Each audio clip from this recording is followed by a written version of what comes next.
ہم اکثر سیاست کو صرف حکومت، پارلیمنٹ یا طاقتور لوگوں کے تک محدود سمجھتے ہیں، مگر حقیقت یہ ہے کہ سب گہری اور خاموش سیاست گھروں کے اندر کھیل جاتی ہے۔ وہ سیاست جس میں ووٹ نہیں ہوتے مگر دل توڑے جاتے ہیں، جہاں تقریریں نہیں ہوتی مگر ذہن بدلے جاتے ہیں۔ خاندانی سیاست شور نہیں مچاتی، وہ مسکراتے چہرے، میٹھے لفظوں اور خاموش اشاروں میں کام کرتی ہے۔ مسئلہ یہ نہیں کہ یہ سیاست ہوتی ہے، اصل مسئلہ یہ ہے کہ زیادہ تر لوگ اس وقت سمجھتے ہیں جب بہت دیر ہو چکی ہوتی ہے۔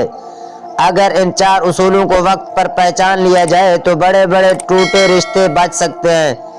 پہلا اصول خاندانی سیاست کا پہلا اور سب سے خطرناک اصول یہ ہے کہ باتوں کو علم نہیں، ہتھیار کے طور پر استعمال کیا جاتا ہے۔ کون کس سے کیا کہے گا، کس نے کب کیا اور کس کا ماضی کیا تھا، یہ سب معلومات صحیح یا غلط ہو سکتی ہے، مگر انہیں مخصوص وقت پر مخصوص لوگوں کے سامنے اس انداز میں پیش کیا جاتا ہے کہ رشتوں میں شکوک پیدا ہو جائے۔ یہ سیاست براہ راست لڑائی نہیں کرواتی بلکہ ذہنوں میں بیچ ہوتی ہے۔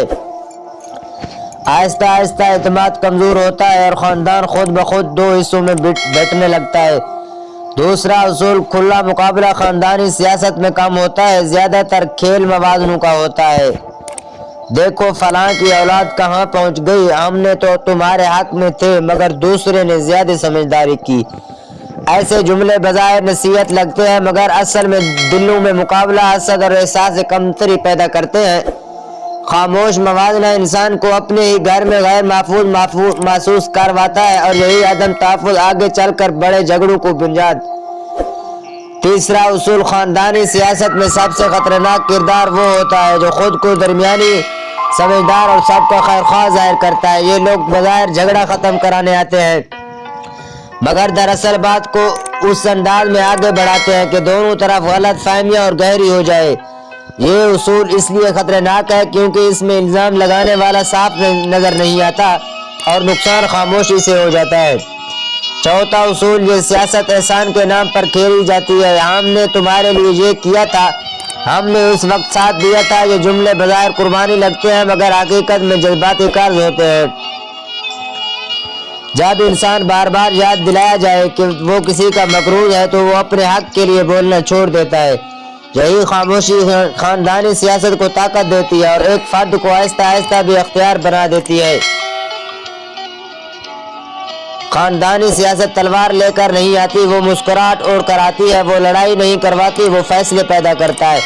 اس کا مقابلہ لڑ کر نہیں، سمجھداری، حد بندی اور صاف نیت سے کیا جاتا ہے۔ ہر بات کا جواب دنیا دینا ضروری نہیں مگر ہر بات کو سمجھنا ضروری ہے۔ کمنٹ میں ضرور بتائیں ان 4 اصولوں میں سے کون سا آپ کو سب سے زیادہ خطرناک لگا، اور اگلی ویڈیو میں آپ کس موضوع پر دیکھنا چاہتے ہیں۔ ایسے مزید حقیقت پسند، دانا اور آنکھیں کھولنے والے موضوعات کے لیے چینل کو سبسکرائب کریں، کیونکہ کچھ سچ وقت پر جان لی جائے تو بہت سی خاموشی تباہ